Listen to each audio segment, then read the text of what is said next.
Hello, welcome to Ahval. Today we are gathered to discuss a comprehensive report about Turkish-American relations, or Turkish-Western relations to be exact.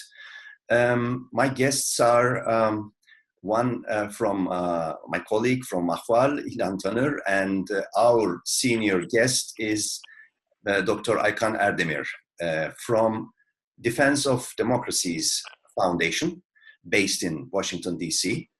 Dr. Erdemir is a co-author of this comprehensive report titled Erdogan's Hostage Diplomacy, Western Nationals in Turkish Prisons. Welcome, Mr. Erdemir. Thank you for having me. Hello, İlhan. Hello there.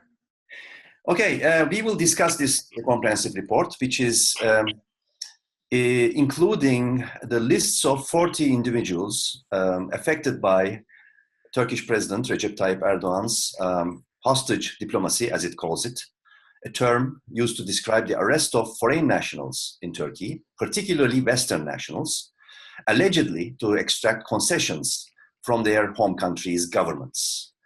The report not only states that there, but it also goes into the delicate subject of how the Western governments, traditional allies of the Turkish government, should deal with the current stalemate and the current, perhaps, arms wrestling, let's say. So I leave İlhan to pose the first question to Mr. Erdemir. Dr. Erdemir, thank you so much for coming in. This is a great opportunity. Let me go into right into my questions. The first one is, today, former Foreign Minister Yaşar Yakış wrote a piece in Ahval and said that there is no linkage between the Pastor Brunson, and the F-35 jets. Can you tell us what is the linkage? Why the Congress and administration officials are putting as a Pastor Brunson imprisonment as a reason to halt F-35 transfer to Turkey? Now, what we're seeing in Washington, D.C. is an increasing pressure both from public and the Congress on the administration to take action against Turkish government's unjust detention of U.S. nationals.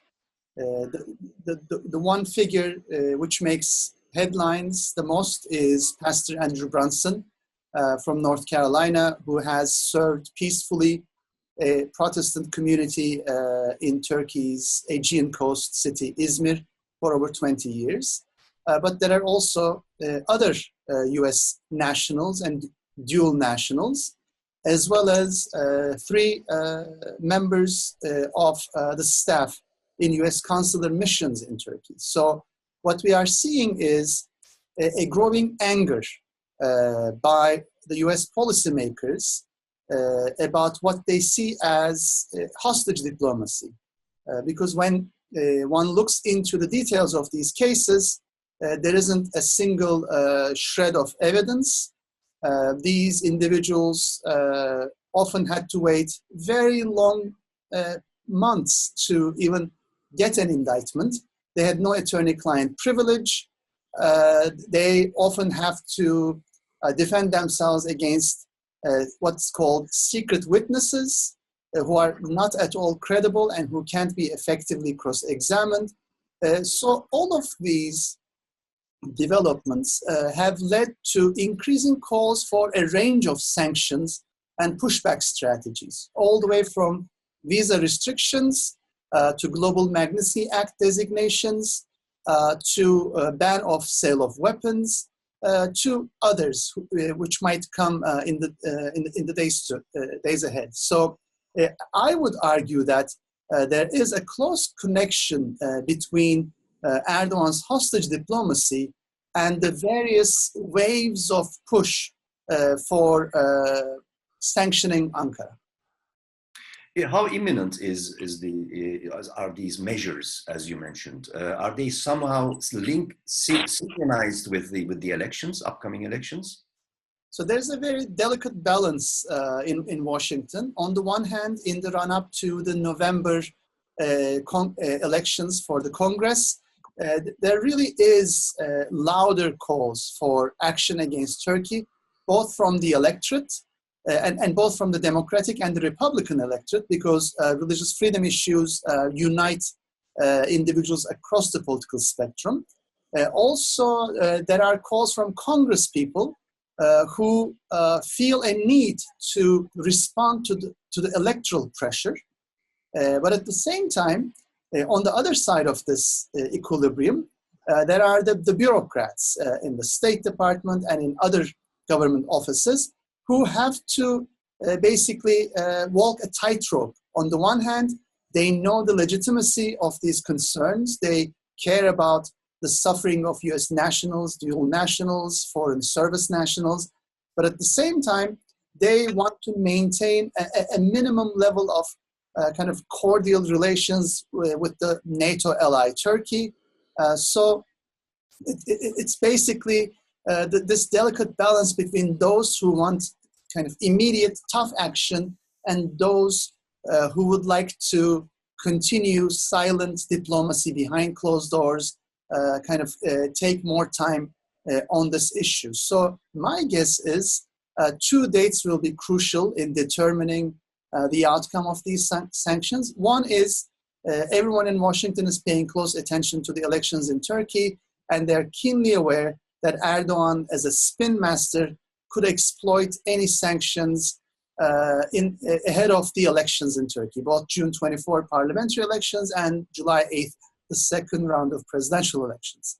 Mm-hmm. At the same time, there is, the November congressional elections, and those are important because if there hasn't been any action on the US side in the run-up to the November elections, I think the electorate could use this failure as an opportunity to punish their Congress people.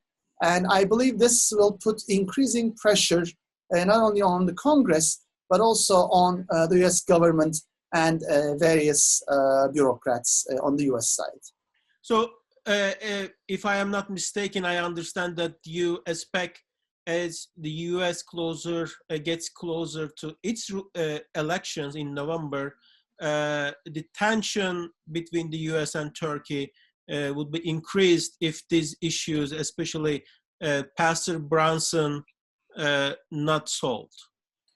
Yes, I do believe that following the second round of presidential elections in Turkey, July 8th, there will be a surge in US attempts to push back against Ankara.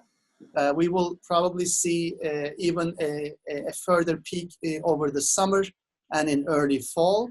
And I think the most important question for bilateral relations and transatlantic relations is that the damage is already done. I know that the main focus in Ankara is on whether the sanctions will be realized and to what extent.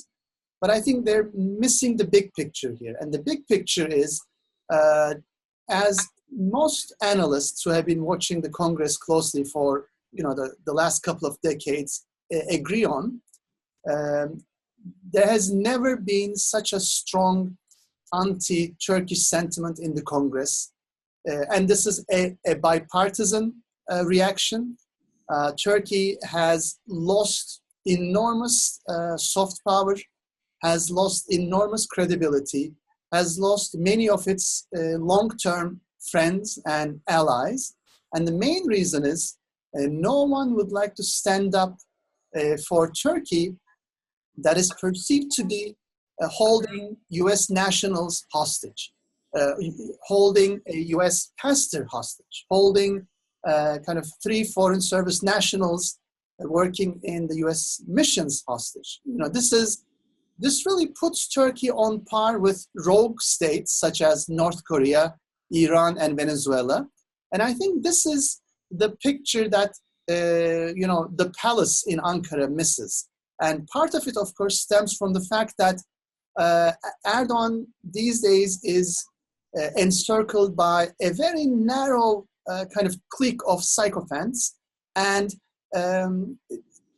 in a way, he's doomed to not receive kind of accurate and credible analysis from the US. Hence, most of Erdogan's hostage policy, I believe, is based on ill-informed, ill-designed, and ill-executed policies, which are, in fact, not only self-defeating for Erdogan, but also disastrous for Turkey and its global image.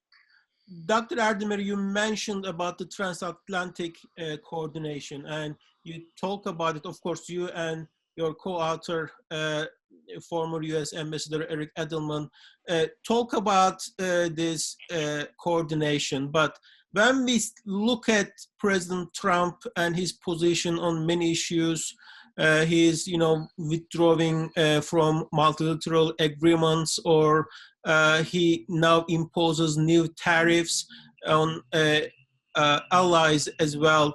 Do you think this transatlantic coordination between the US and EU against Turkish hostage diplomacy or other policies possible under the circumstances? Yes, Turkish President Erdogan has been extremely lucky because the world is going through an isolationist phase on both sides of the Atlantic, as both the electorate and the political elite turn to left and right populisms and hold on to protectionism as a policy remedy to some of the burning issues of today. And this allows multipolarity as well. Yes, exactly. And so this allows Erdogan to basically divide and conquer. He not only works separately with either side of the transatlantic, but also he, instead of negotiating with the European Union, he tries to move these issues to the bilateral level. Turkish-German, Turkish-Greek, Turkish-French, Turkish-British, Turkish-Czech relations, and Turkish-US relations. So this strategy of divide and conquer allows Erdogan to look for ways to extract concessions from his counterparts. I would argue that so far the strategy hasn't necessarily worked that well. We don't necessarily have any concrete example of a gain on Erdogan's part. But on the contrary, we do have a lot of reports of the undermining of bilateral relations, undermining of the economic climate, again, the weakening of Turkey's kind of soft power, the tarring of Turkey's global image. So hostage diplomacy has been extremely costly on Turkey. I know there is not much awareness at the level of the media and the elite and the electorate in Turkey, but Turkey will continue to suffer the ill effects of an ill-designed hostage diplomacy in the days to come. And also Erdogan's strong push, especially on the kind of German and US front. And when I say strong push, what I mean is resistance to or reluctance to release these individuals and also allow them access to rule of law and a free and fair trial might unintentionally bring the parties together. We are beginning to see stronger language and willingness to act both in Berlin and in Washington. So ironically, after all, it might be Turkish President Erdogan, a strong anti-transatlanticist, a strong anti-Western voice, who through his ill-advised policies might push the transatlantic world to take joint action. So this could be the silver lining in Erdogan's misguided hostage diplomacy policy. I understand. On Monday, or June 4th, Turkish Foreign Minister Çavuşoğlu, for the first time, is coming to Washington since Mike Pompeo became Secretary of State.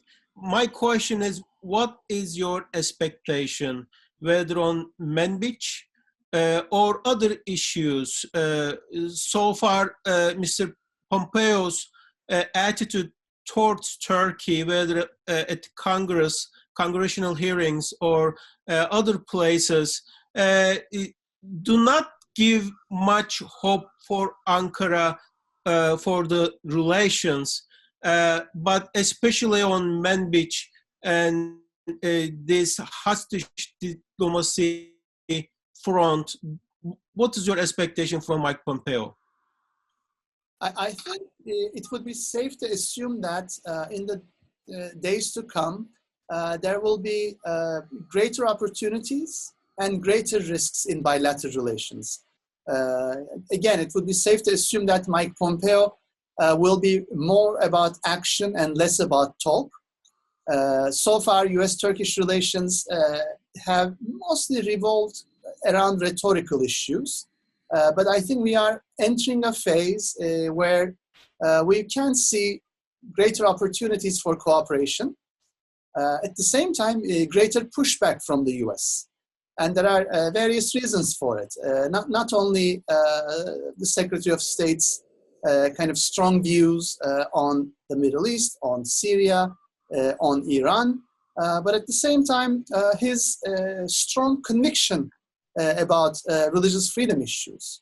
And certainly, I think it's an unfortunate development for the Turkish foreign minister that on June 4th, he will be meeting a Secretary of State who belongs to the very same church as Pastor Andrew Brunson, because Mike Pompeo is also a member of the Evangelical Presbyterian Church, under which Pastor Brunson has served.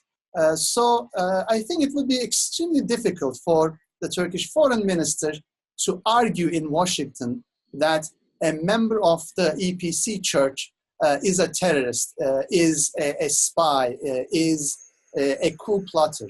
You know, the ludicrous accusations, which certainly were not backed up by even a single piece of concrete evidence in the 62-page indictment. And I think, again, on a footnote here, the release of the indictment, I think, have made bilateral relations even worse, because until that moment, there was at least, you know, a tiny bit of probability that Pastor Brunson could have crossed the law and there might be some concrete evidence against him.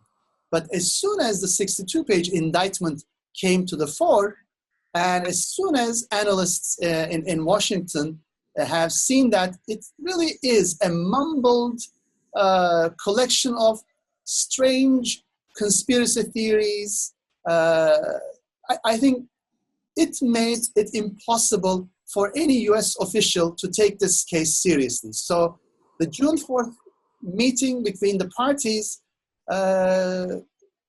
will basically be built on top of not only the unfair treatment of Brunson in courts, but also this almost kind of borderline crazy conspiracy theories propagated in the 62-page indictment. So the Turkish foreign minister, I think, will have a difficult time explaining all that. Okay, Ilan, I think we're running out of time. Do you have any other questions? I have so many other questions, but hopefully we'll catch Dr. Erdemir another time. And you can go for another one. I mean, the final one, if you want, for a brief one. Sure. Because I have a quick one. In Washington D.C., Dr. Erdemir, when you talk to the lawmaker, policymaker, power circles, all of those Turkey watchers, on what likely election outcome scenario all their assessments or reasonings are based on? What is from Washington's perspective the most likely election outcome scenario? Just briefly. Yes, I think there are two different takes on the Turkish elections in Washington. One is all the Turkey watchers are following very closely the polls, and the polls tell them that the opposition will gain the majority on June 24th elections, and that there will be a second round of elections on July 8th, which will be quite close.